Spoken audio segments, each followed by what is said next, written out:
partly on memory, partly it's a response to Jonathan's presentation at the end of last year on memory. But it's also, as I sort of conceive it, the first of maybe a series of presentations every few weeks, which engage with what I'm calling World War Now, motivated in part by the, as I said previously, the German Expressionists exhibition we went to last year, and a sense that that there is a moment of crisis and a moment of change, and that's interesting to think about, and interesting to think about how our practice and our thinking responds to that. Yeah, can we move on to the next slide? Alex, sorry, but your video is off. Do you know your video is off? No, I didn't know that. So you can't see my face? No, but I think it's fine. We can just listen to you. To be honest, I have a face for radio anyway. Good. No, it's a very handsome face. Okay. So I'm actually using I've had this laptop for a few months, but the screens on new laptops aren't as bright as the old ones, so I don't use it that much. So I was a bit worried I might not entirely be able to operate it. But anyway, sorry you miss out on my face today. So thinking about memory, just to try and sort of grasp it in some sense, I've tried to think about it as a sort of combination of three things. It's data, inputs that we get to ourselves, to our minds, to our consciousness, to our bodies. It's a way of ordering that data. That might be through chronology, through time. It might be through intensity. It might be through categorization, ordering it through a series of memories about a person or about a particular place. And of course, that brings us on to the third point, space-time. Our memories belong in a particular place, in a particular time for us. And Jonathan has talked about memory systems that may be slightly different to what anthropologists consider to be worldviews. But if we do inhabit a memory system, and if we inhabit a changing memory system, politically and personally, it may be because these understandings or ways of ordering, notions of how we think about space and time, and the kind of data that we're being subjected to are changing. And so it might be interesting to sort of think about those as flexible, malleable notions which change the memory system that we move through, but also as kind of instruments through which we might think about how we might change our own or societal memory systems. So can we move on to the next slide, please? So first of all, thinking about order. And of course, we could think about order in many different ways. And just because of the moment, I thought it might be interesting to think about political order and the societal orders that we're moving through. Polybius, whose image is on the left, was a very kind of interesting and influential Greek historian and sort of political advisor, born around 200 BC, died in 128 BC. A Greek, but working within a Roman-ruled world, within a context of Roman imperialism, particularly in North Africa. And he took on some ideas from Aristotle's Politics, who had been writing maybe 100 years before him, in which Aristotle explored lots of different types of government. And Polybius tried to kind of construct a system through which it was possible to model the way that different orders, different societal political systems move. And he sort of related this to societal, but also sort of psychological kind of notions. And so this constitutional cycle theory posits that one starts off with monarchy, which he thought would be a good singular leader. And then maybe over a generation, that singular leader becomes entitled, or his or her subsequent rulers become entitled, and therefore they become tyrannical. And then after a while, a few powerful individuals around that tyrant depose that tyrant because the tyranny is so awful, but also contrary to their own interests. and they are aristocracy. Arist means best in Greek, and so it's rule of the best, aristocracy. And then aristocracy also sort of decays. There's a sort of cycle of kind of change and decay, decays to oligarchy, the rule of a few tyrants, one could say. Then that changes to something called democracy, as there's a movement amongst more people to sort of depose that group of tyrants. Not democracy in our current sense, but a rule of law constructed by a very few citizens of the particular polis or society we're talking about. And then that invariably devolves into anarchy through sort of greed and the ability of single individual wealthy people to move populations around. It's thought that democracy is very weak because ultimately money and power will persuade people what to do with their vote, and therefore you will then enter a system of mob rule, and then eventually people will be so oppressed by that mob rule that they will look to a single strong leader, and we start the cycle again, monarchy. So, I think this is kind of interesting. It was very influential on Enlightenment political thinkers such as Montesquieu, Thomas Paine, and the writers of the American Constitution. And in many ways, liberal democracy, as it sort of emerged in the 19th century, was an attempt to try and prevent the inevitability of this cycle.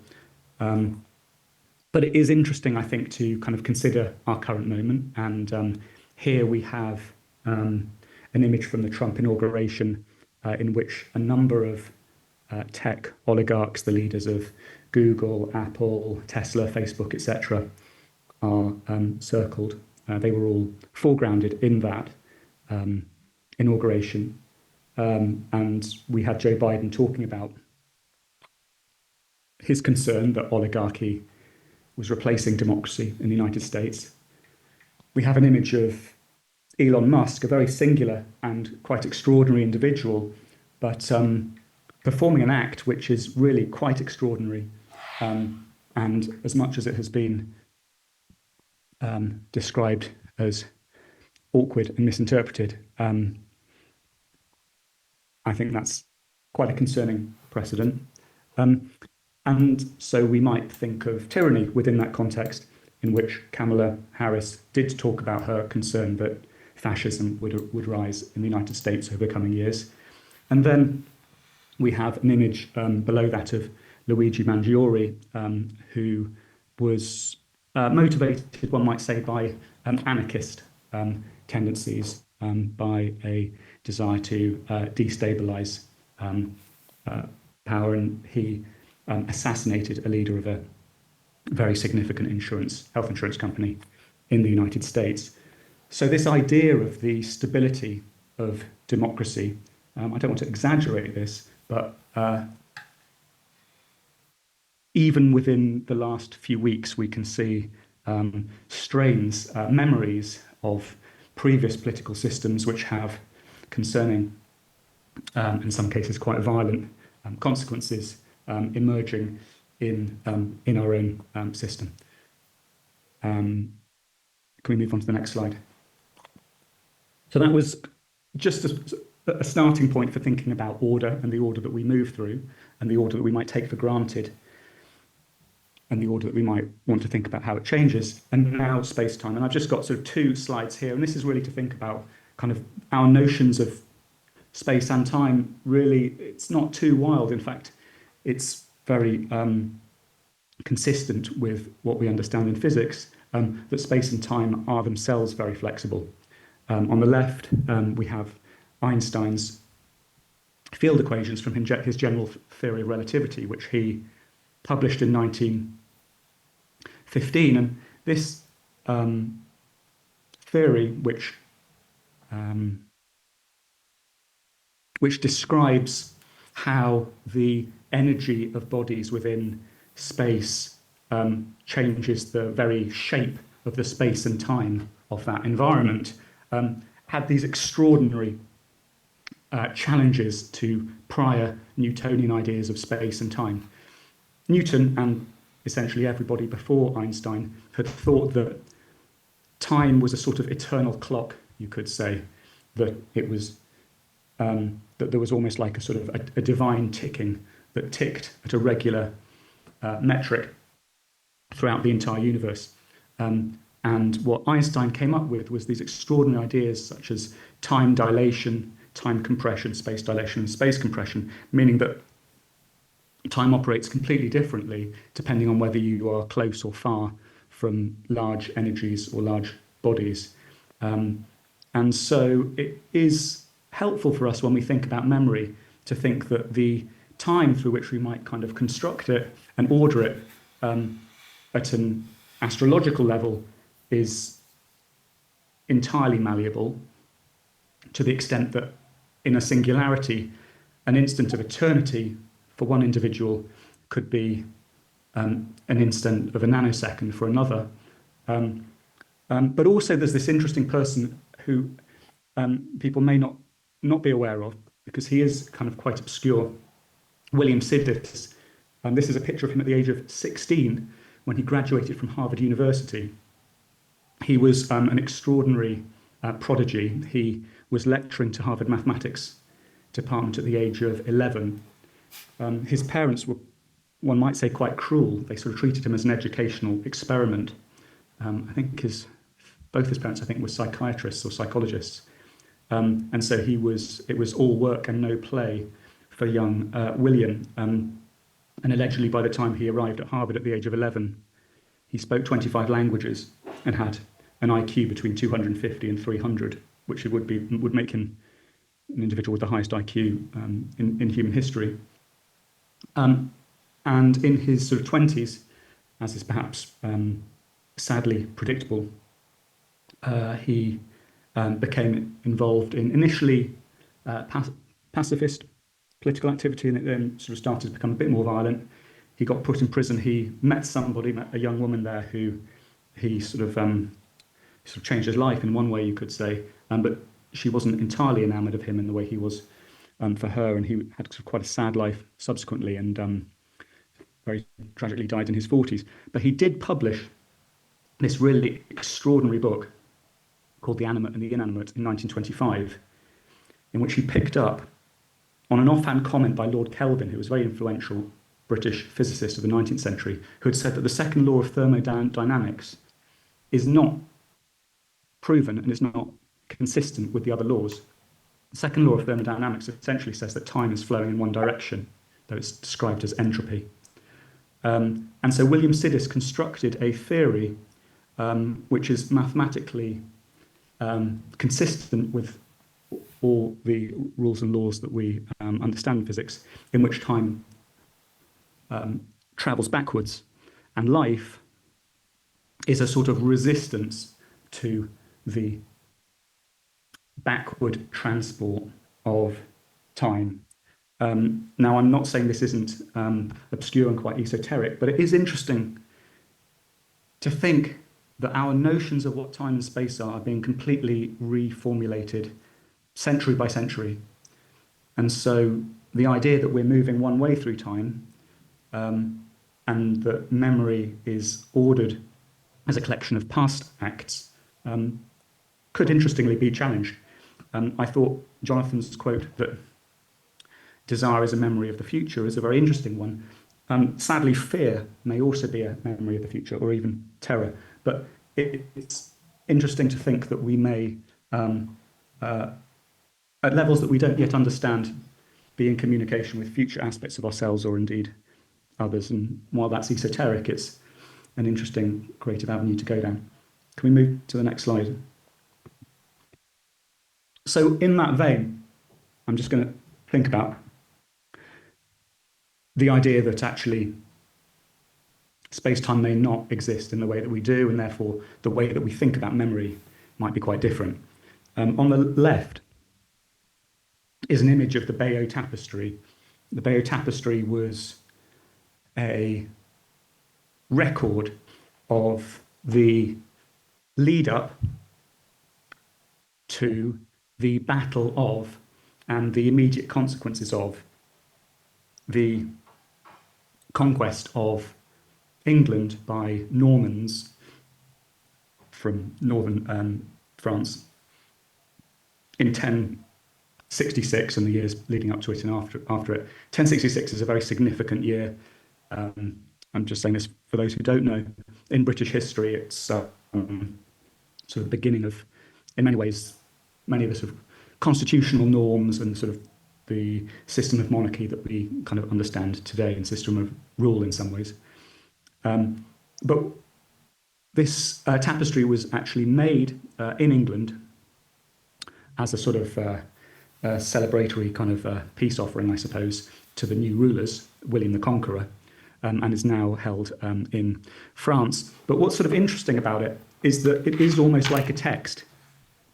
You know, you can see it there set out. It's 70 meters long, and I think it's about 50 centimeters high.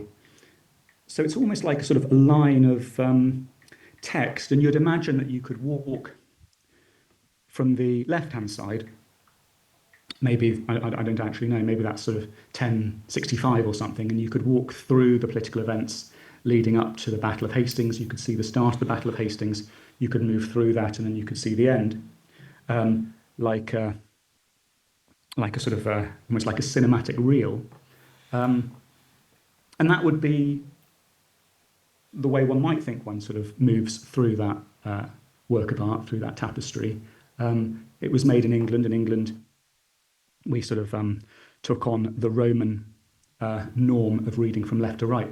But, you know, I sort of wonder, well, what if you are an Arabic or a Hebrew speaker who read text from right to left? Is it a less valid experience to start in 1067 and read back to 1065? And there are other sort of scripts, as we're talking about primarily literature today, such as the ancient Akkadian script, which actually is quite interesting. You have lines of text as we have, say, in a book or a newspaper, but instead of reading from left to right, finishing and then starting a new line left to right, finishing, starting a new line left to right, makes down the page, so the text just sort of rolls around the corners and zigzags down. So there are different ways of thinking about text and how one moves through text, and maybe even sort of how one moves through time. You could read the Bayeux Tapestry as an English speaker, or you could travel back in time as an Arabic or Hebrew speaker. And I think that has kind of interesting consequences for these two other slides on here. So the first one is a very famous and influential book by the US literary critic Harold Bloom. This was published in early 1970s, The Anxiety of Influence, A Theory of Poetics, in which he suggests that poets particularly, but writers in general, are motivated by an anxiety that the movement that came before them in some way has to be sort of overthrown. But within that overthrowing is a sort of inevitable kind of copying and betterment of, and he therefore kind of asks the question, how do we ever do anything new? And he comes up with a few reasons how some poets and writers do emerge with new aesthetic ideas. It's very interesting, but if we are considering the idea that that time might actually move in two ways simultaneously or multiple ways simultaneously, I think that it's an interesting idea to sort of start to rethink influence. And I think it's more interesting to think about resonance. And that resonance may work in multiple directions. We may have resonance with people in the past, and we could call that influence. But we may also be influencing them if time is passing in that other way. And yeah, sometimes I sort of think that maybe we are at the cusp of the past, and our actions today are informing and creating that past. And that is a curious way of thinking about things, and some people might find that pressurizing. Some people might find that terrifying. But some people might find that as an inspiration to keep on doing what they're doing, recognizing that it's having influence in multiple directions simultaneously. And then it would also, this notion would have an impact on, I mean, of course, that impacts ideas of memory. It also has impacts on ideas of our own personal lives and what death might actually be. Heidegger had an idea of being toward death. It's very important to him. And then, I suppose a key part of that idea is that being is something that happens through time, and the time of living objects is defined by its finitude, that it's coming to an end. And that for Heidegger, this is quite a liberating notion, because it means that the life that we live has, in his view, an enhanced importance because of its freedom granted it by the fact that it is going to come to an end. But I sort of wonder, well, if time is passing in different directions, maybe it's not so much that we're sort of moving towards death, but sort of the closer we get, maybe we're actually kind of emerging out of it. Maybe what we understand of the wisdom of the old is actually sort of the wisdom of death, as they kind of pop out of death, traveling in the other direction, but are born with a full complement of language and knowledge of the world into which they're born. Again, I appreciate these are some pretty esoteric ideas, but just in terms of thinking about memory, maybe it's a way of sort of freeing it up into the past and the future.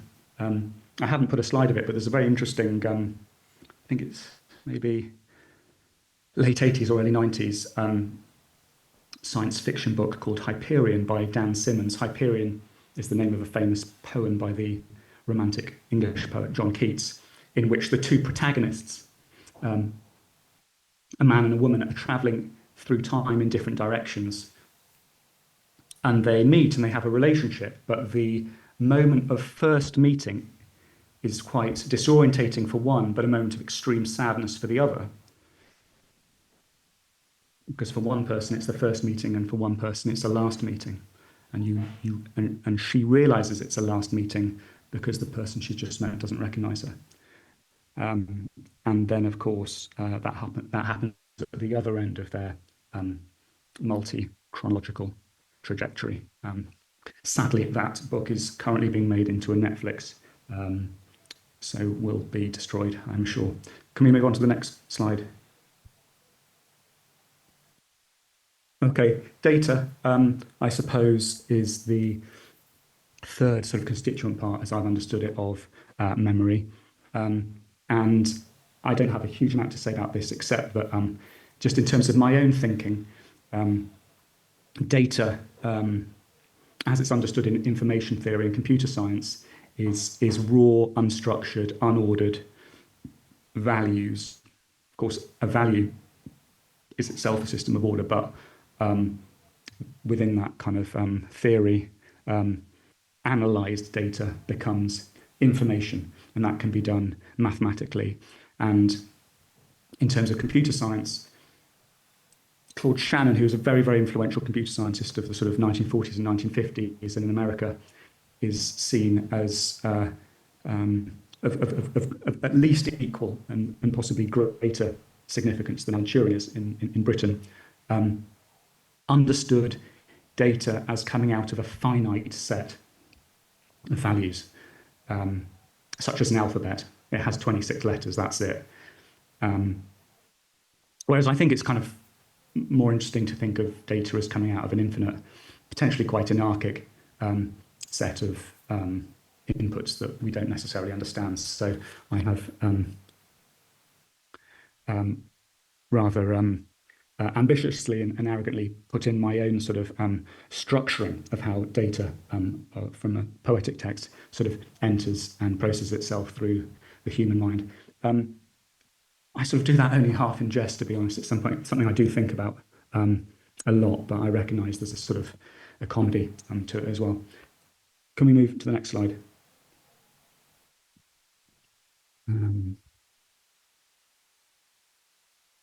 Yeah.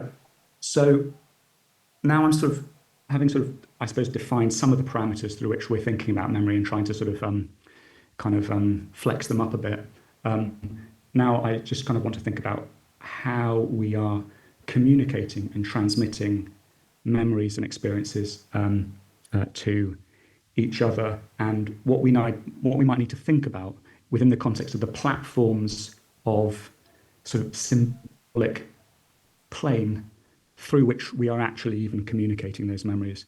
I appreciate that doesn't make much sense, so hopefully this slide will make more sense. This is an image from last year of a Hezbollah pager that had been exploded. Really quite an extraordinary operation by the, I can't remember whether it was denied or not, often it is, but essentially everyone believes it to be the Israeli Foreign Intelligence Service, known as the Mossad, who were within the context of the initial Gaza operation, were in a war also with Lebanon, where Hezbollah are based. And on a particular time, at a particular day, all of the pagers and all of the walkie-talkies, actually I think the walkie-talkies were 2 days later, but in any case, the very technology, the very platform through which Hezbollah were even thinking about how they would communicate with each other, it turned out had minute levels of plastic explosives implanted within them during the manufacturing stage. And so they were all capable of being blown up, which is what happened, and several thousand Hezbollah kind of operatives were killed or injured. And this is interesting in terms of sort of current events and current affairs and how we might think about technology. But I think we should think about technology in a number of different ways. We could think about technology in terms of writing and art, in terms of the materials we use, in terms of the alphabet that we use, in terms of the paper that we write upon, in terms of the computer software that we use to write our work, or the online shopping platforms through which we buy our paint and our brushes. These are almost like the platforms upon which we are going to overlay and construct systems through which we might communicate our memories or change our possible future memories. And so we need to kind of think almost about the politics and memory of those very, very systems that we're using. Can we move on to the next slide? Tools. Okay, thanks. Yeah. Can we move to the next slide? Yeah, so in terms of sort of moving memories around, Bruno Latour was writing sort of in the 70s, 80s, 90s. I think he died quite recently, maybe 1 or 2 years ago, and was an influential theorist, French theorist, within a school called actor network theory, ANT, which kind of derived from Marxist theory, and talks about something called agency. And essentially it's an idea that every single thing has importance, and that could be within a organization. Actor network theory is a way almost of shining light on actors, individuals or things that might otherwise be ignored. So, for example, he might take a scientist and then show the importance of the farmer who was keeping the cows on which the vaccination trials were conducted, which enabled a particular scientist to gain all of the actor network's empowerment. So it's sort of a way of kind of trying to distribute the notion of power or agency. But I think he's quite interesting in another way, in a number of ways. And he has this book, We Were Never Modern. And in it, he has a notion called of immutable mobiles, which are things which are immutable. They can't be changed. They're static, but they can move around the world. And he uses those of ways through which systems of power move, stabilize, and establish new systems of power in their own image. He's particularly interested in maps, for example. But Latour is kind of talking a lot about space when he's talking about immutable mobiles. And I think it's kind of also interesting to think about time. And just because I think it's kind of an interesting thing, on the right is this block of some kind of substance. I think it's called nephrite or nephron or something. It's like quartz. And this is in central Anatolia from the Hittite civilization, which is around 1500 to 2000 BC. And it's still sort of standing there and can be a block upon which codes of law or the rulers of the day inscribe, memorialize their own authority. And that notion of authority does have significant impacts through time. There's an idea of memory that the more durable it is, the more empowered it is, and the more resonance or influence or impact it can have on later times. And that's something to think about as well. In terms of the materials that we might be using, in terms of how we represent our memories of the past and construct those of the future. Can we move to the next slide?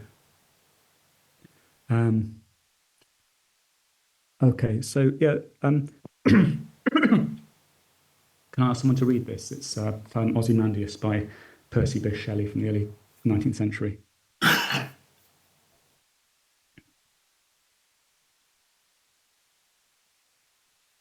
I'm happy to read it. Okay, thank you. Thanks, Vanda. I met a traveller from an antique land who said, 2 vast and trunkless legs of stone stand in the desert. Near them, on the sand, half sunk, a shattered visage lies, whose frown and wrinkled lip and sneer of cold command tell that its sculptor, while those passions read which yet survive, stamped on these lifeless things, the hand that mocked them and the heart that fed. And on the pedestal, these words appear. My name is Ozymandias, King of Kings. Look on my works, yea, mighty, and despair. Nothing beside remains. Round the decay of that colossal wreck, boundless and bare, alone and level sands stretch far away. Thank you. Thanks very much for reading that. So sort of the joke of this poem, as it were, is that the ruler Ozymandias, who's Ramses II, has this huge statue of himself, and he's saying, in his time, he's telling his competitors, look at me and despair because I'm so powerful. But the joke is that now that visage, that frame is kind of broken and surrounded by just sand and is a ruin. And so the memory which Ozymandias had tried to encode, which is one of his own power, as a way of causing fear in other rulers, is actually reframed by Percy Bysshe Shelley as a fear for rulers, because inevitably time will destroy them and crush them, and they will have nothing apart from their cruel, unjust past. That's the sort of joke. This poem was written in 1818, and it is an example of, one might say, ekphrasis, which is spelled Ekphrasis, which is a type of writing, of poetic writing, which responds to an artistic painting or a sculpture, and there's a strong tradition of that. This particularly was Shelley and a friend of his were both writing a poem in response to the acquisition by the British Museum of a sculpted head of Ramses II that had been stolen from Egypt by some Italian archaeologists. and sold to the British Museum. So Shelley was responding to that. Of course, it's interesting, you know, Shelley, Percy Bysshe Shelley, is considered a poet of the Romantics who was rebellious. He got thrown out of Oxford in the early decade or so earlier for writing a treatise in defense of atheism, which was difficult at the time for people to accept. And a year after this, there was a massacre in Peterloo in the Manchester region when workers were complaining about the fact that they were starving. And the cavalry were sent in, and about 20 of them were killed and many others injured. And Shelley wrote a poem in outrage as a sort of revolutionary battle cry, which included the line, "I met murder on the way. He wore the mask of Castlereagh." Castlereagh was the Home Secretary at the time. But it is interesting also, I mean, to really analyse these kind of systems of power. Shelley was from a very privileged background. He was writing these revolutionary battle cries from exile in Rome. And his relationship with women and sort of the gender politics of Shelley are quite certainly worthy of reflection. He started a relationship with a young woman. They did not marry. He then left her, and she then felt so scandalised and disgraced that she drowned herself in the River Thames. And he then began a relationship with Mary Shelley, who is an extraordinary writer. Maybe we can sort of think more about her at some stage in the future, who wrote Frankenstein, and a sort of premonition of many of the concerns we may have about AI today. And it's also suggested that Mary Shelley wrote, or at least contributed to some of his own writing as well, uncredited. Mary Shelley herself is the daughter of two quite extraordinary individuals. One of them, Mary Wollstonecraft, who wrote A Vindication of the Rights of Women, one of the pioneering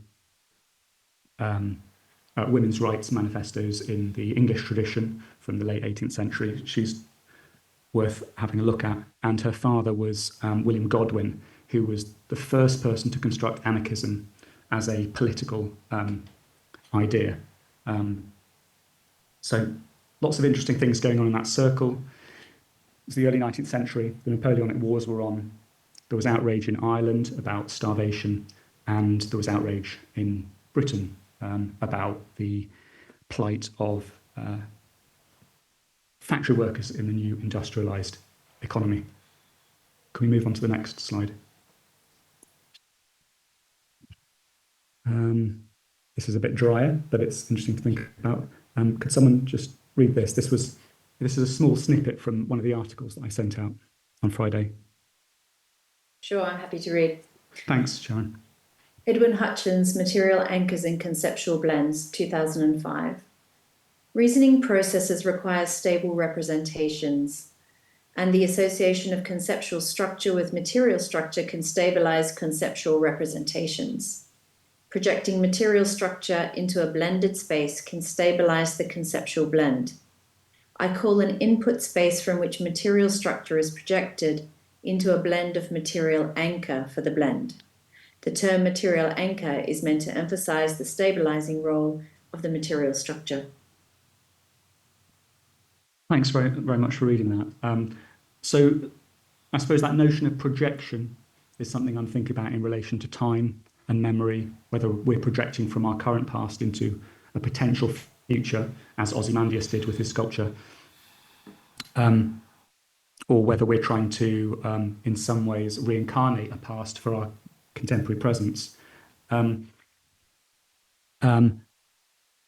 yeah, also this idea of kind of materiality, and the materiality of whether we're sculptors, whether we're painters, or whether we're writers and we're using the very materiality of letters and words, which have their own histories and memories.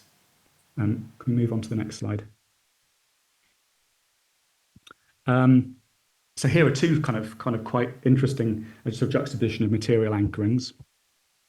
On the left, we have the very famous terracotta army of 2nd century BC China.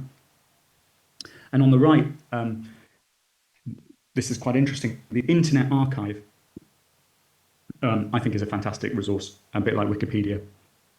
I'm not critiquing it at all. It's a huge database of freely available texts and stuff like that. And the people who work there, he's left now, but one of them was a friend of mine actually, don't get paid the same kind of levels that you might get at other tech places in the San Francisco Bay Area. But they sort of do it because they do genuinely believe in this kind of sort of almost like libertarian notion of what the internet can be, which I do sort of personally kind of critique, but that's what they believe in, and it's kind of valuable. But they also, when they've been working there, I can't remember if it's 2 years or 5 years, but when they've been working there for a certain period of time, they have their own archive of themselves within this concept and sort of within this sort of realization that the virtual world that we inhabit, you know, when we look at texts on the Internet Archive, we're not downloading it and making it into a book, we're not printing it out, we're not transcribing the Internet Archive onto calligraphic paper. It's all electromagnetic field, which is so kind of virtual and so forgettable as a memory, that they've sort of responded to that by actually kind of materially anchoring their very selves into the company. And I think that's kind of interesting. Like it's quite fun, but it's also maybe speaks to an anxiety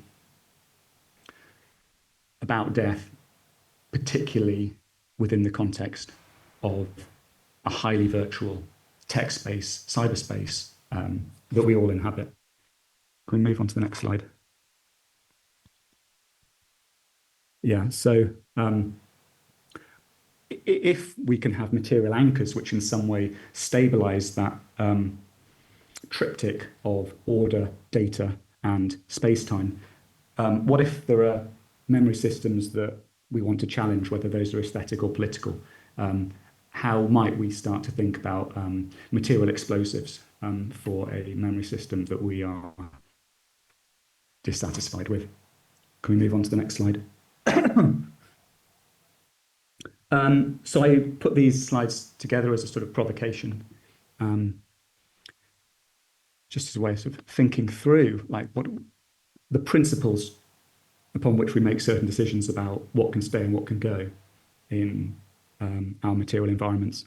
On the left, it's a blurry photo because it was the circumstances in which it was taken did not allow for high quality photography. It's an image of the Taliban blowing up the Bamiyan Buddhas.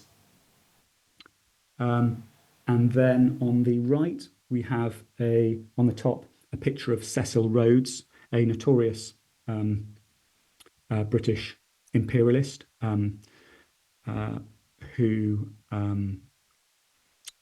about whom Rhodesia, modern day Zimbabwe, was named, and who was undoubtedly racist and exploitative in terms of his view of races other than Anglo-Saxons. And an image below that in Oxford of people protesting Oriel College, of which Cecil Rhodes was a famous alumni. In fact, the Rhodes Scholarship Programme is still very prestigious. Bill Clinton being a famous recent example of a Rhodes Scholar at Oxford. But yeah, many people were very much against the statue of Rhodes, and there was in the States a huge campaign, Rhodes Must Fall, and to some extent in Britain as well. I was actually a councillor in Oxford for the Labour Party in South Oxford at the time. This was within the context of Jeremy Corbyn's rule of the Labour Party. And being perfectly honest, I was not a fan at all of Jeremy Corbyn. I thought he damaged the left at a very important juncture for British politics. But in any case, that's just me telling you where I stood. There was a huge amount of pressure within the Labour Party to lobby Oriel College to remove this statue. And I didn't support that. I mean, partly because I was slightly sort of disaffected, you could say, with my colleagues at the time. But also, I don't know. I think it's kind of it's a very live debate in the US in terms of images, statues of people who were involved, particularly in the Confederate side in the US Civil War, people who were in support of such institutions as slavery. Cecil Rhodes was undoubtedly in support of slavery. But I'm just not sure that sort of destroying, removing, erasing what actually happened is necessarily the best way of making sure it doesn't happen again, or presenting our own kind of value systems in opposition to them. But at the same time, it is a legitimate kind of cause, I think. And if we're talking about material anchors, do we really want notions of racism? Or, if you're a member of the Taliban, do you really want notions of belief systems that you think are heretical, anchoring memory systems within your environment? I don't know. It's an interesting thing to talk about. And I don't know if we're sculptors or if we're writers or if we're painters, our kind of material creations may, carry our own political values, and what do we think about the durability of those for different times and places. Okay, can we move on to the next slide? Okay, so thinking again about sort of material explosives. Joseph Conrad was a originally Polish writer. He was a sailor for a number of years. He spoke English as a third language, and I think I think he's a brilliant writer. Many people think he's one of the finest sort of English novelists, despite English being his third language. The Secret Agent was written in 1907, and it's interesting, I suppose, in terms of the German expressionists sort of beginning their journey as we saw it in the exhibition last year, also beginning in 1907. It's interesting to sort of think that in the lead up to that First World War, in this particular book, anarchists are seen as an enemy of the state, but they're also, I hope this doesn't sort of ruin the book, it's actually kind of foregrounded quite early on, the anarchists are manipulated by the state to create a sense of kind of fear which allows heightened state control and oppression within the context of a potential future war. This was written in 1907. But also, for the interest of this kind of presentation, this involves a bombing. And the person who does the bombing who's manipulated by multiple characters, is a young man with a severe learning disability, and he dies. But the site of the bombing is the Greenwich Observatory, and the ambition of Conrad is almost to blow up time. Greenwich Mean Time was, to some extent, is understood as sort of the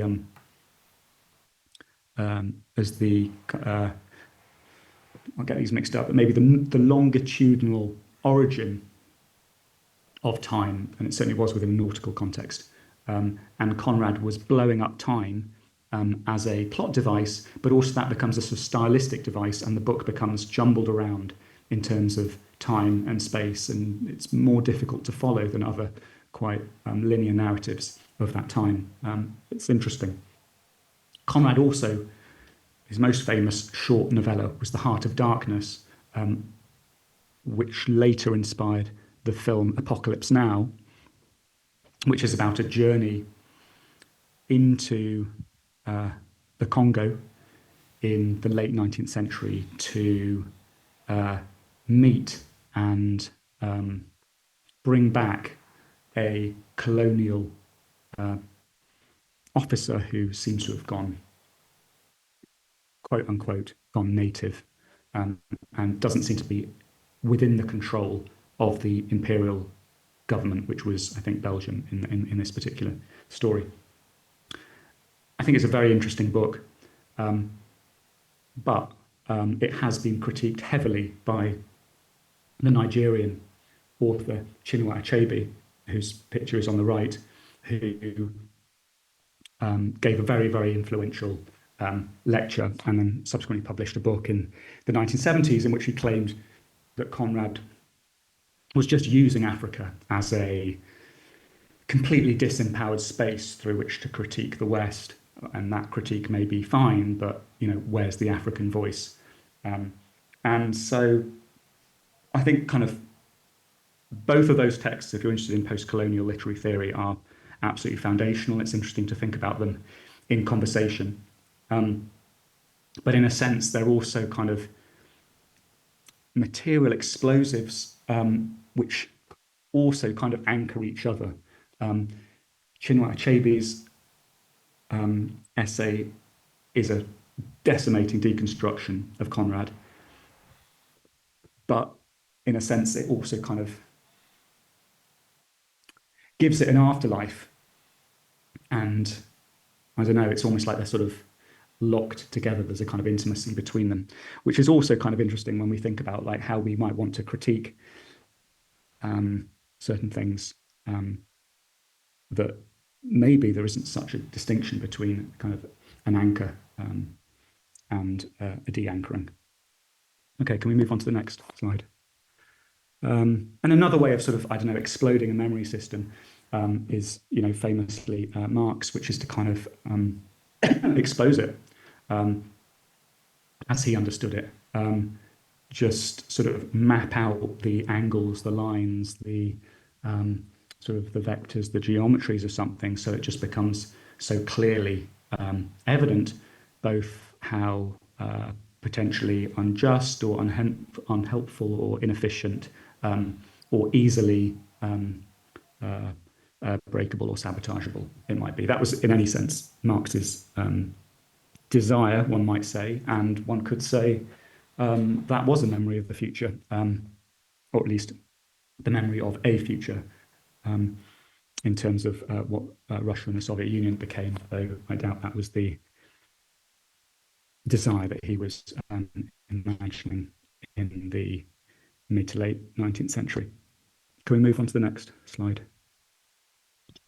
With all of that kind of, I suppose, groundwork in terms of kind of how memory systems are kind of constructed and, or how we might want to think about that, how memories sort of move through them and how we can kind of critique, attack, explode, or even sort of fortify or kind of enhance them. I'm going to move on to some more,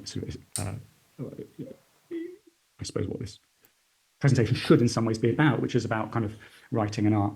And so what is, what are the origins that we're talking about here in terms of the symbols that we're using to move ideas through time? And the first, this is kind of what I think in terms of the origins of reading. I think reading began before writing, in the sense that associations were made between abstract symbol sets in the sky, star constellations, and phenomena which have been recognized as having a particular pattern on Earth.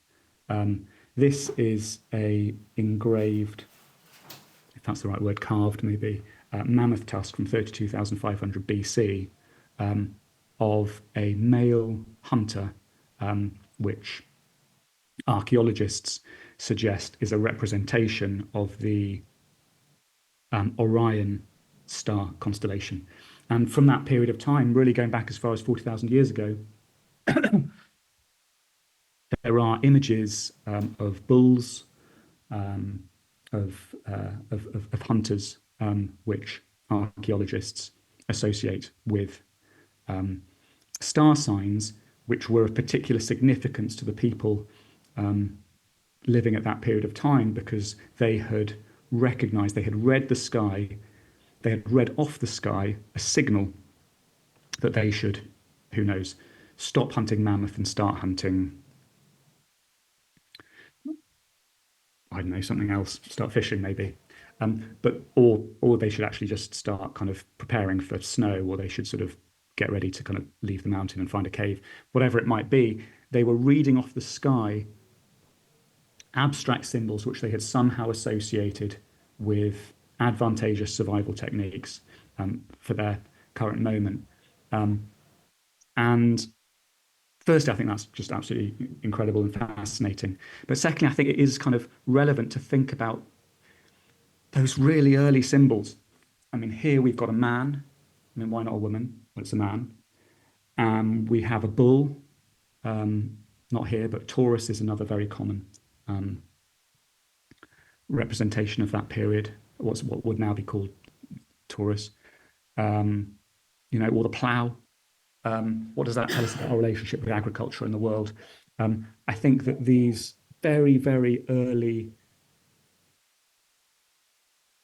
symbols, which kind of encode within them the memory system of that time, still inform how we sort of think about and structure the night sky and our relationship with it today.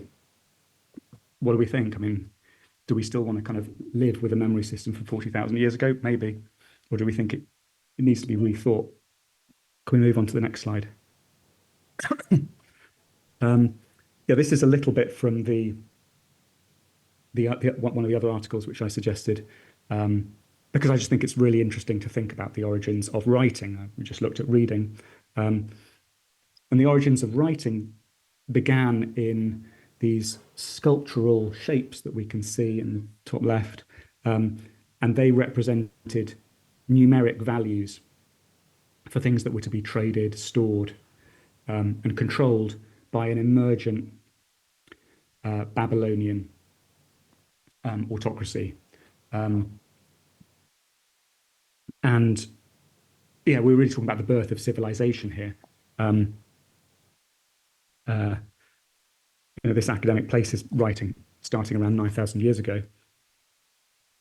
And it began in her analysis as a set of tokens for denominating numbers of agricultural goods that the authority would control.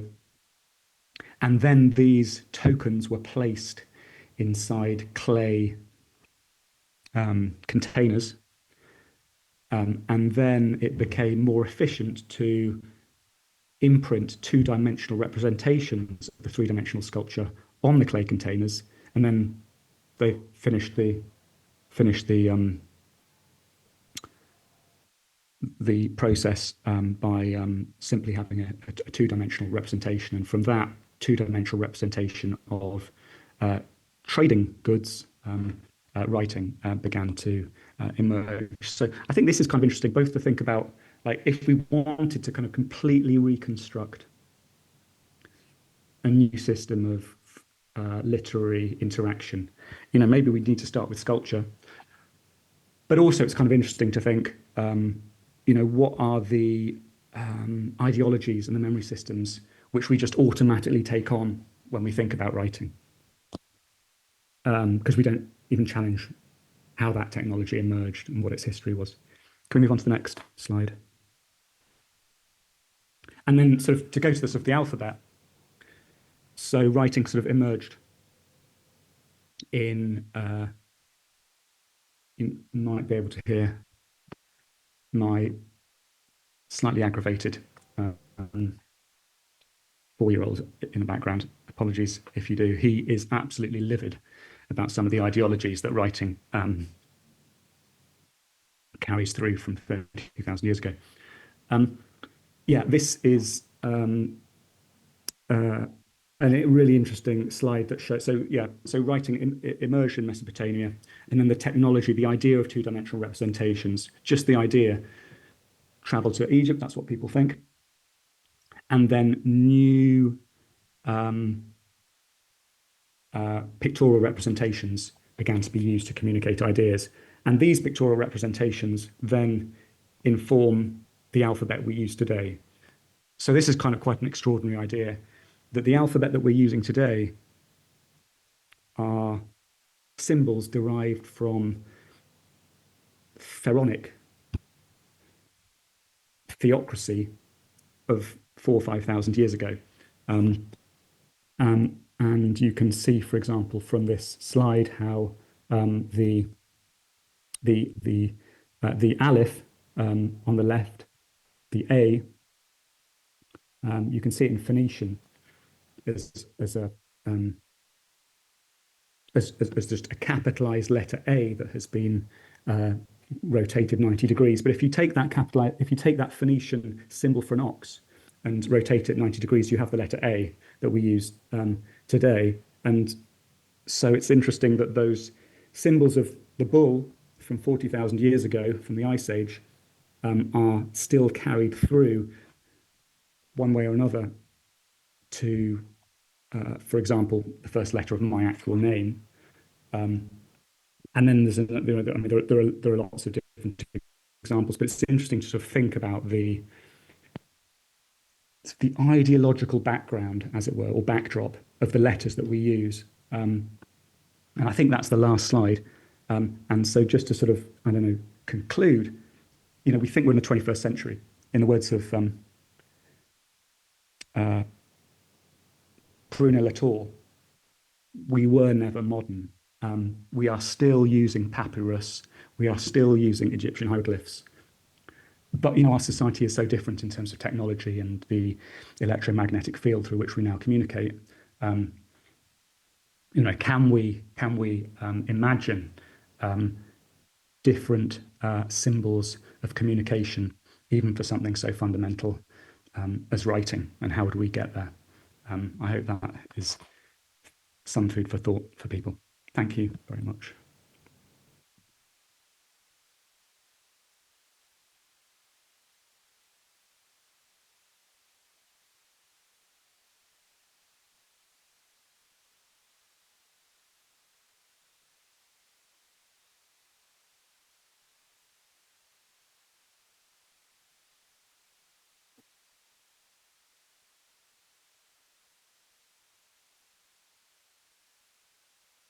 That was really good. Thank you.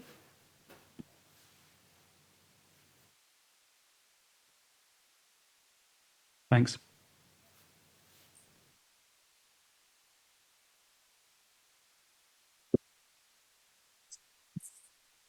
Thank you, Alex. That was amazing. I've got a whole list of reading I need to do to follow up. I'm just wondering if you can talk a little bit more about this notion of immutable mobiles. I really love that idea, and this notion that they create systems of power as they move around the world. And I'm also wondering what that says, how that speaks to our contemporary kind of desires sometimes to make very ephemeral work that won't exist going forward. I'm just wondering if there's anything you have that's further to say on that. Sorry to give you more reading, Sharon. Thanks for your question, but as you've said, there's a lot of stuff already. Benedict Anderson, a British anthropologist and social theorist, kind of writing in the 1980s, 1990s, wrote a book called Imagined Communities, in which he sort of used a similar notion as immutable mobiles. And he was particularly thinking about the atlas, maps, how different peoples around the world might have different ideas of how space works, of what intimate space is, of what kind of political space is, of access to different kinds of space, of land ownership, of property, of agricultural systems, of what's kind of ethical in terms of one's relationship with the environment. And maps sort of flatten all of that out. And the mapping organisation of Britain was the Royal Ordnance. Ordnance means explosives. It was a military operation, the Ordnance Survey. And so Benedict Anderson is interested in how maps emerging out of not just Britain, but sort of essentially imperial powers would construct a notion of what space was, which they would then sort of superimpose and kind of use that to control. And that would change other people around the world, their notion of space. So that would be one kind of notion of an immutable mobile. The Bible would be another one. That kind of creates a cosmology, and the printing of the Bible and then the sort of export of that by missionaries around the world as this sort of fixed material literary work. People could critique that as a way of universalizing a particular kind of way of thinking, which might otherwise be kind of very diverse and fluid. And Benedict Anderson also sort of talks actually about kind of particularly things like the census. So almost kind of these huge documents of, who is what, who belongs to which tribe, who lives in which location, and he's particularly thinking about British India and how censuses were used as ways of kind of not just understanding who is living in particular areas and how they live in particular ways, but actually kind of constructing it as well. So kind of racial hierarchies or kind of hierarchies of accessibility to different places. So those are kind of some kind of ways that immutable mobiles might kind of be thought to operate within a critical tradition. And then in terms of sort of how that relates to kind of more kind of ephemeral work, as you say, I mean, I think that's different for people to sort of consider sort of individually. I mean, there are different ways of sort of resisting, I suppose, or different ways of just, being. I mean, no one has to resist.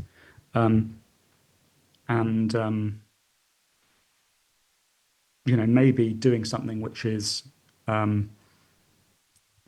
which is only alive for the moment of its creation, is itself quite a revolutionary act. But I don't know.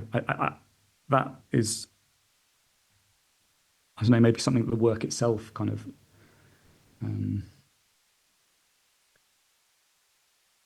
talks about. I can't really answer that second question.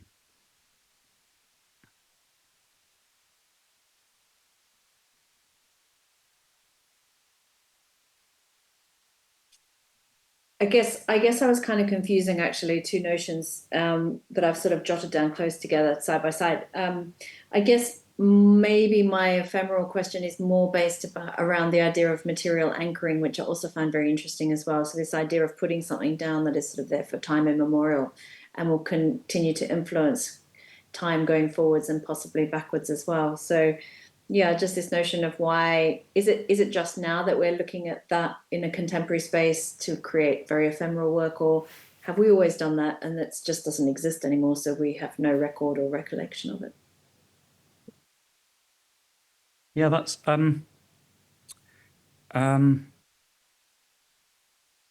I like that idea, the study of works that no longer exist because they were too ephemeral to exist beyond the moment of creation. Like how would it's almost like a sort of a kind of an imagined art history or something. But I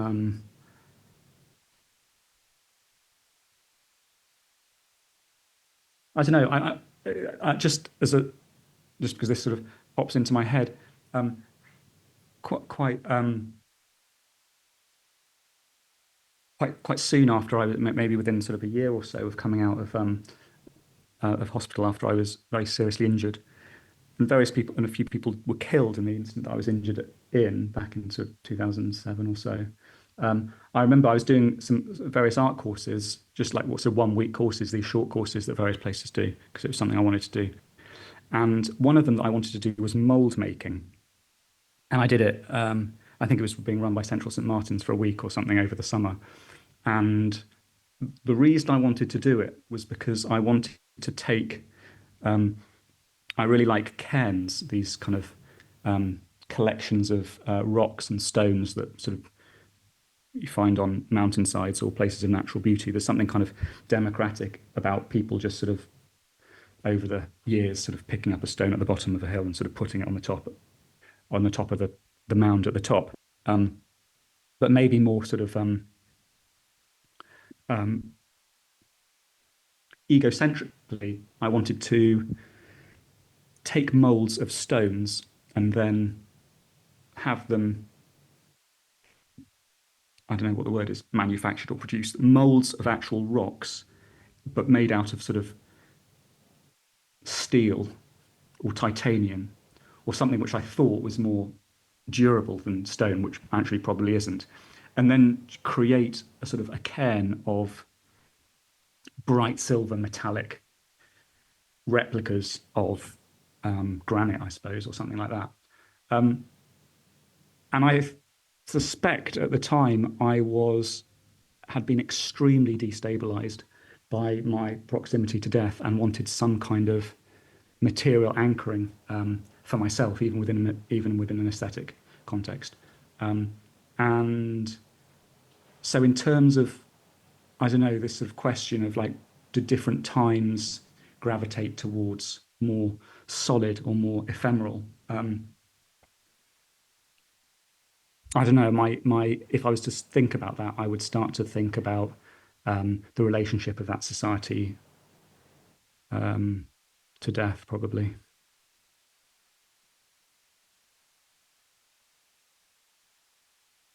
Thank But you. that's just me. I don't know. No, thank you. That's great. Alex, I had a question about material anchors too. Firstly, really great talk. But I just wanted to say, when you were talking about the material anchors for memory systems, and thinking and talking about that in terms of kind of iconoclastic gestures like the Taliban, or thinking about the Rhodes sculpture, it's always kind of surprised me how powerful they are, or how meaningful they are to the participants, but also to the people who feel aggrieved by these kind of things. And certainly now, when you think about it as a material anchor for a memory system, it makes a lot of sense. And I think there's a really interesting kind of intimacy to participating in something like that. And I think I was just wondering, because previously I kind of thought, well, sometimes it's kind of performative, these things, but actually the way you were thinking about this kind of material anchoring, it made me feel like I kind of understand it a little bit more now. And I was just wondering, what was your opposition to the taking down of the Rhodes sculpture in Oxford? Um,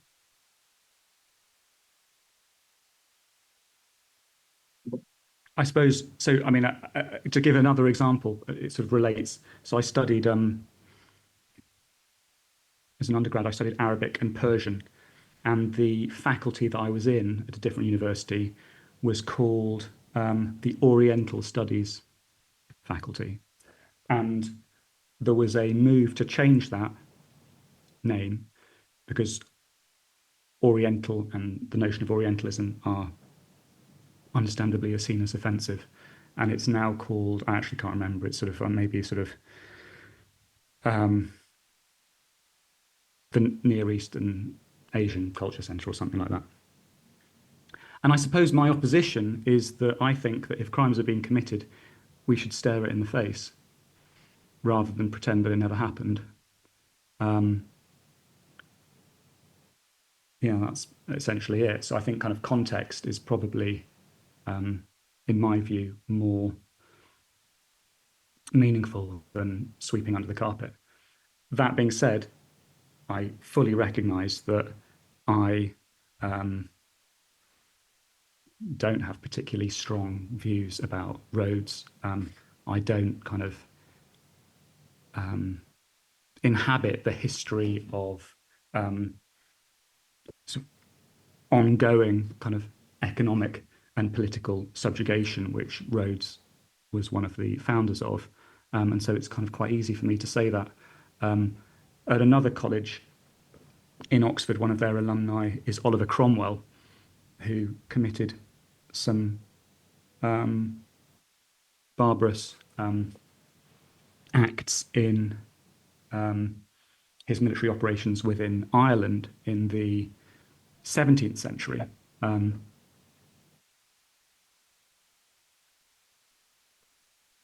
It's kind of interesting that there's never been a kind of a movement to have his statue removed, and I don't say that in a sort of I say that not trying to be provocative, but more in terms of sort of, I don't think it's about time. I think it's more about sort of whether those injustices still are perceived to pervade the presence. And, you know, as someone born in Dublin to two Irish parents, I've never felt, well, not since the 1980s anyway, that's had any impact on how people have thought about me. And I don't think it has, most people wouldn't even think about it. I don't think it has any impact on the politics of Ireland, but I do think it is the case that that colonial patterns still pervade the economics and politics of the world. Does that therefore mean it's completely different and it is right to remove these things, or does it mean that they should be contextualized and those kind of present and past realities should really be kind of engaged with in a far more kind of meaningful way for the people that those patterns affect? I kind of lean towards the latter, but as I say, I put my hand up and say it's easier for me to say that than it is for others. I mean, I was just thinking, only because, thinking about the difference between something that's materially explosive and something that is materially anchoring. It's kind of when there is a kind of series of questions being brought up about these kinds of statues, if a particular statue had been petitioned really strongly to be taken down or destroyed, and then the decision was made not to, that seems like a kind of reaffirmation of that sculpture in a way, rather than rather than something which, if it doesn't mean so much, it can be taken away. It's kind of, it seems like just by turning down a petition like that, it's kind of quite strongly affirmative. But I mean, I don't have a very strong opinion about this particular sculpture because I don't know anything about Rhodes, but I do remember the discussion. And it kind of felt like, well, if I'm not the kind of person who's affected by this, then I don't really understand it in that way. But if I were to kind of be involved in making the decision against it, then I am actively affirming something. Yeah, I think that's true. I mean, I think Oriel College, they tried to sort of I don't know if finesse is the right word, but they tried to sort of manage their way through by that sort of classic way of saying that they were going to have an inquiry, or something like that. And they appointed a, I can't actually remember, but I'm sure they appointed a sort of highly respected. Again, I mean, I actually don't know, but one can imagine that they would have appointed a highly respected academic who, him or herself, was black of African origin, in a way of sort of trying to kind of do a number of things at once. And one can imagine that person would have been briefed that, the statue's staying. There are sort of ways that these are managed. And so in that sense, yeah, I kind of agree with you that there is a kind of an affirmation. And I also kind of, well, if I think things should be kind of maintained within context, what's the line on that?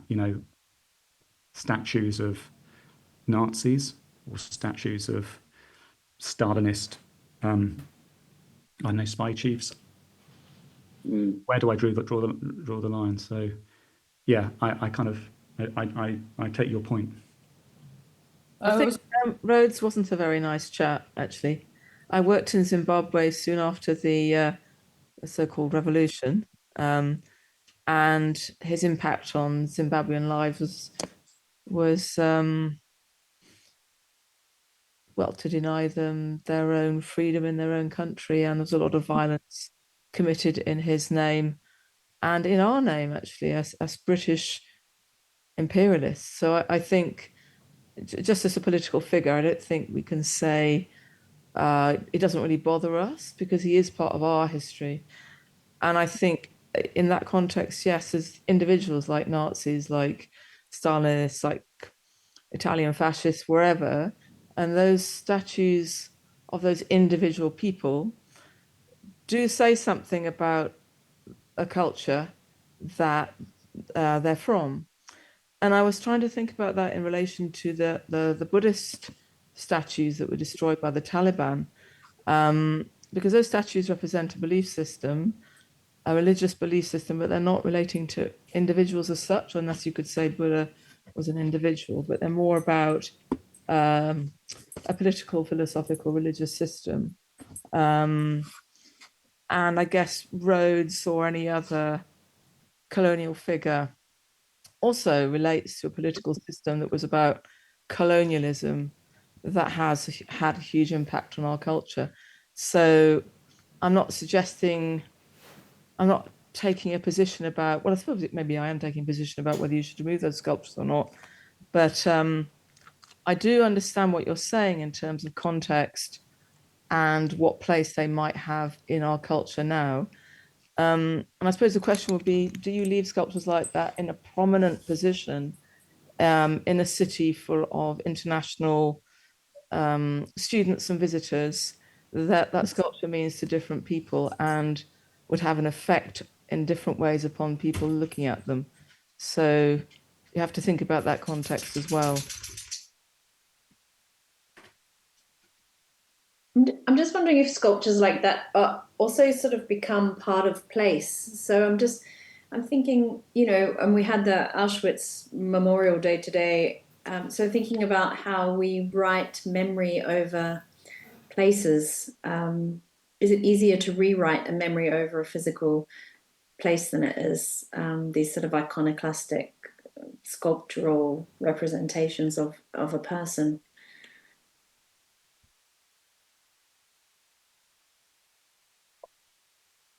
I think it would be, but that's my opinion. So I'm wondering if the sculpture of Rhodes becomes part of the frontis of the university, and so somehow it's slightly diminished.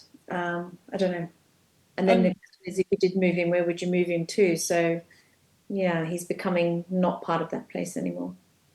I find it interesting. I'm very drawn. So I live in Carrara, and there is quite a heavy presence of sort of sculptures that were made for the Italian fascist era. And the ones that I notice or the ones that I see are usually the ones that are vandalized, and where people haven't sought permission, and have expressed their anger at a situation or an injustice that has arisen. And in a way, there's a very old sculpture studio called Studio Nicoli, which mass produced busts of various fascist leaders, and they've actually kept two of the pieces outside the building, and one has merda written across the forehead, whereas the other one has these sort of eyebrows and a thick sort of black moustache graffitied across it. And it's a really poignant reminder in a way. And so just to I thought it was interesting how you spoke about, if something is erased, it's removed and in a way kind of forgotten, whereas I'm constantly reminded of it. So it becomes perhaps more significant in that sense. And the other example of different treatment of sort of ideological statues is the treatment of Soviet sculptures that were kind of relegated to sculpture parks across Eastern Europe. And I think people aren't sure what to do with it. In a way, it's a kind of, for me, I see it as a kind of the psychology of people trying to kind of grapple with this deeply problematic and painful past, which hasn't still been resolved in any way, shape, or form. And I think that it kind of speaks a lot to maybe how we understand it, and that we kind of haven't, perhaps resolved certain things, or, what our attitudes are by the way that we've treated these figures of the past. I'll find this picture and I'll just share it with the group, the one of the fascists. But these kind of sculptures of like you're saying, Irina, and others, they're a reflection of the value system and the power structure at the time. And when the power structure changes like it has now, I mean, you don't necessarily have to remove the sculpture, but you could change its setting. You could do other interpretations around it that would reflect the current value system or the power structure of today. So I think, one could do, much more interesting things, let's say with the Rhodes sculpture if you wanted, if you really gave it some thought and, rather than just dropping it in the water or putting it in a separate sculpture park. So I think there's a missed opportunity there. Well, I think that's an interesting idea. Do you have any off the top of your head ideas? Well, but I mean, not something like literally showing them, on a putting the statue on a slave ship, but you do something maybe more subtle that recollects it. Maybe you take a piece, pieces of the sculpture and you reconvene it in, something else, or but where you bring more to the fore, kind of maybe the pain and suffering that people experience because of his actions, and you manifest that through a sculpture, but it uses maybe bits of that sculpture. I need to think about it a little bit, but I think there are ways to change the meaning of it. Yeah.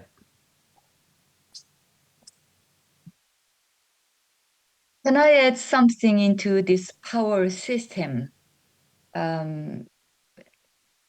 Moving the focus slightly, and uh, this is more of observation that you would have heard about the martial law declaration in South Korea and the impeachment of president and all of those things.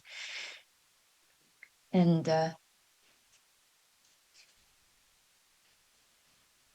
I'm right now reading this book. It's 2024 Nobel Prize Literature winner, Korean writer called Han Gang, and she was dealing with martial law in 1980 in a part of Korea called Gwangju, and protest among the citizens in the area.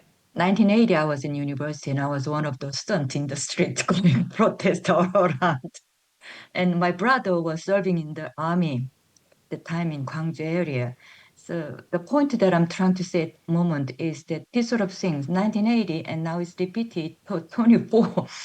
So going back to the power struggle and, Mussolini's and Stalin's and these people, you might relate it to, yes, Elon Musk and all those tech or maybe oligarchy might be happening in US at the moment with Trump and all that.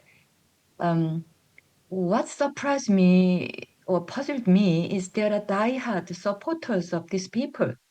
And one of my friends in Hong Kong is using her Facebook into really strong, like a blind trust and belief and support for the ruling people. I mean, Jian would understand. We call them 태극기, which is national flag, against 촛불, which is the candlelight protesters. When I was traveling in Europe last year, like about 80% of Americans that I met in November saying, oh, we have to deal with another 4 years under Trump. And about 20% of people say, right now, Trump is back and we can dismantle all those misinformation built around his lawsuit and etc. The belief system, whether it's political belief system or religious belief system, I just found it is quite amazing that some people can be right at the extreme end of 180-degree different point of view. Just conclusion, I mean, this is my observation. I don't have an opinion, but I'm more into Lester's suggestion. Things like throughout the history, we understand fascism and Nazism and those people is a part of our history, and maybe putting into Stated Park as a reminder of what happened 100 years or 200 years ago, imperialism and colonialism, and it's part of looking back what happened instead of just burying it. And I don't know how South Korea's situation will pan out in another 50, 100 years' time. I just wanted to add that into the discussion.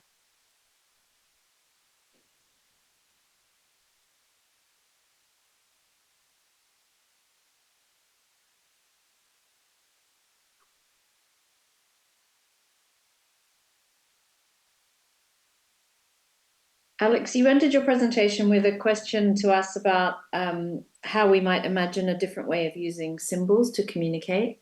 I know that's something that you look at with your work. Could you tell us a little bit about how you approach that, if that's possible? Thanks. Yeah, well, maybe I know in the coming months I could do a presentation, but I mean, I suppose that's been a kind of, you know, I've thought a lot about that for many years. So, I mean, just to sort of throw a few things out there, I suppose, that kind of emerge from some of the things I was saying today. I mean, if it is the case that the symbols from which we derived our alphabet come from ancient star charts, maybe we could. I mean, these are all sort of what's the word? These are all kind of conceits because we can never explain, we can never escape from our own mind, which carries all of these notions, with it. But there's technology now through which we could perceive the night sky from a planet on, for example, the other side of our galaxy. And so, it might be interesting to imagine, could we sort of construct new symbols from completely different constellations, because we'd be at different angles and things to where we are here. And would those symbols, could they kind of then kind of evolve through stellar constellations into hieroglyphs and pictograms and into a completely different alphabet? I mean, even the fact that I've given it that trajectory shows that, I have a memory of a map of how writing emerges, which itself might need to be challenged. But that might be something I'd think about, or like, why are we only using two-dimensional, for example, letters? Bearing in mind, yes, when we look at the night sky, we see the stars as two-dimensional representations, but we know that they're existing in four dimensions. So could we imagine letters that shift as you kind of move around them? Or could we imagine letters which look the same from whatever perspective one approaches them? Or could we imagine kind of values being communicated in different ways other than through kind of phonetic and sonic kind of and two-dimensional association? So, maybe through different shades of color. I think that was Jonathan gave a presentation, I think it was to the RCA on a Wednesday, about color a couple of weeks ago, and he showed a structure of kind of meaning through colors that I think it was, I think it might have been Kandinsky, it might have been Goethe. Jonathan, please correct me. I can't remember. But, there are different kind of ways that we might kind of think about kind of value and transmission of meaning other than letters, or we might think about different letters. We might think about the construction of letters. Yeah, it's kind of a rich field. Yeah, it's really the role of diagrammatics, isn't it? So all these color charts, whereas Goethe did one which is different from Newton, and so they partly transmit through, not just through language, but diagrams.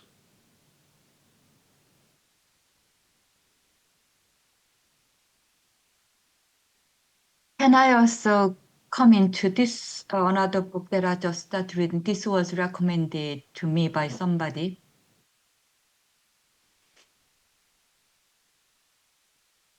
Anybody?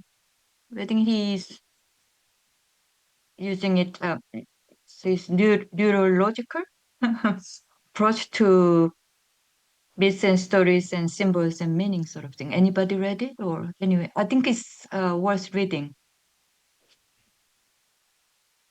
Who's the book by? Jordan Patterson. I'll put it in the group chat. I really like the title, Maps of Meaning. And I have to say, it's awful. Oh, is it? scary man, scary guy. Sorry, I have an opinion. Here is what I mentioned 10 minutes ago. Vanda says he's scary, he's awful. And the person who recommended this is the my neighbor and friend who's got PhD in physics from Stanford. And he follows Jordan Peterson. He said, this is wonderful, very interesting. So let me Peterson or read it and I Patterson? can share. Is it Peterson or Patterson? Is this Jordan Peterson or is it Yeah. another author called Jordan Patterson? Is he that Canadian psychologist? Yes. Oh Yeah. yeah, no, I would sort of agree with Vonda. I'd be careful on that one. Yeah. Okay. It's like got a lot of like I don't know, like he's sort of like for one thing, I mean the reason I don't like him is he has a lot of embedded misogyny in his literature, which he denies completely, but it's kind of it's embedded. I don't know, maybe he doesn't even know it's there. But if you just casually glance as a woman who's, obviously women are a bit more sensitized, it becomes quite apparent. Very easily apparent. Yeah. Thank you. I'll keep that in mind. It would certainly be quite a turn of events if this group became a Jordan Peterson reading group. I think. But then again, do we have a confirmation bias or do we want to be open-minded? And He's anyway, not I'm going to give it a open-minded. go and You see could how I question feel. his open-mindedness. I think he's not a very open-minded person. I think he has a position which is quite negative towards a lot of people. That would be my response to that. I think we definitely have to be open-minded and read the things we're drawn to and make an opinion. I mean, I read his books just to work out why I felt uneasy, really. I mean, I'm so to Yonyi, you have to read it, yeah, for sure, definitely. No, don't take our word or my word for it. Absolutely.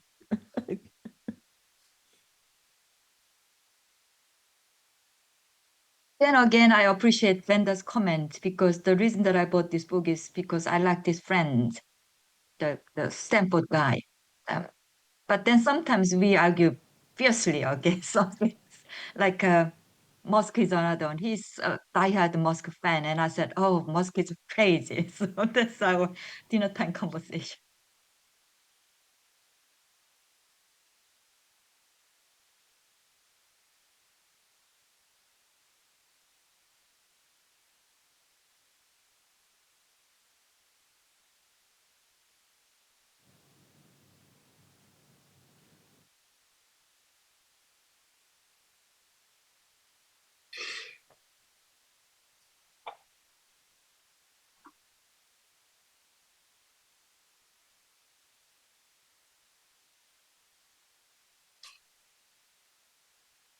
I really enjoyed the talk. Thank you. It was really, really well presented.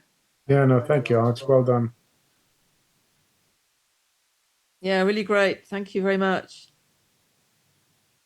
It's interesting to look at where you started from political systems. It'd be interesting to look at different political theories, like Hegel's master-slave dialectic, or the way that Marx appropriated that for the class system, and the idea of the proletariat being a negative class that would do away with classes. The sort of idea of negation of negation. I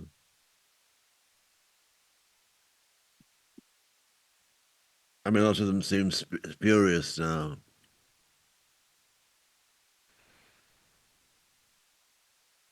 A lot of the political theories seem spurious. A lot of political theories seem spurious.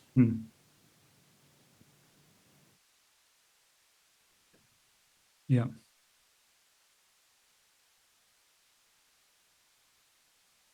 I'm thinking of like, you know, these objects and how to have like a helpful conversation that I think you're right when you just like edit it out.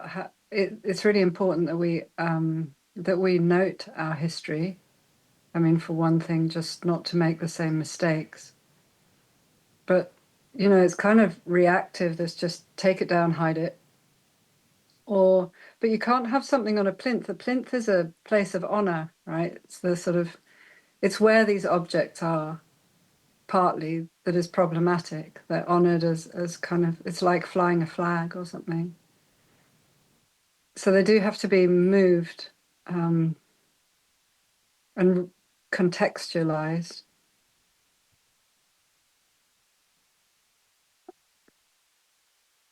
That's interesting. I mean, why is the plinth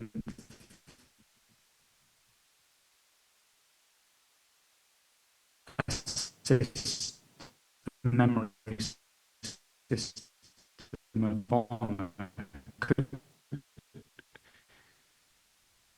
Instead of taking them off the plinth, could we kind of plinths so that instead of becoming a place of denigration or a place of kind of just recognized tension and requirement for thought about the ethics of the thing that's on it? I don't know. I'm just thinking, is that something that could be done? Like a project which rethinks which kind of tries to reprogram what we think a plinth is. It's done for the plinth is anti-modernist. So on the whole, we're suspicious of anything on a plinth as kind of being part of a tradition and being part of a reactionary tradition per se. So we have a tension now between figures of modernity and figures of tradition, and we no longer invest in the figures of modernity in the way we used to. What about the fourth plinth? In Trafalgar Square, the fourth plinth. That's kind of a modernist. realizes that tension between a modernist use of modernist rhetoric. So it's sort of in juxtaposition to the other monuments you get in around central London. So it's a counter economy. But the fourth plinth, it's related in a way. It is in a significant part of the city. So there's just the built infrastructure says that Trafalgar Square is a monument in and of itself, whether you have a plinth there or not. So, you know, you can't, you know, that's there and you have to deal with it. But I'm with Alex. I think you could, you know, change the interpretation of the plinth, or you change the meaning of what's being interpreted, and you still use the plinth of saying as a signifier, you know, this is what we as a society hold to be valuable. So I don't think there's anything inherently wrong with the plinth per se. But the plinth is probably is less charged than it used to be. No, I agree. I agree with that. But I'm saying just in a civic setting, normally, you know, you put some old white guy on a horse on a plinth, and it's saying, you know, he was important in our history.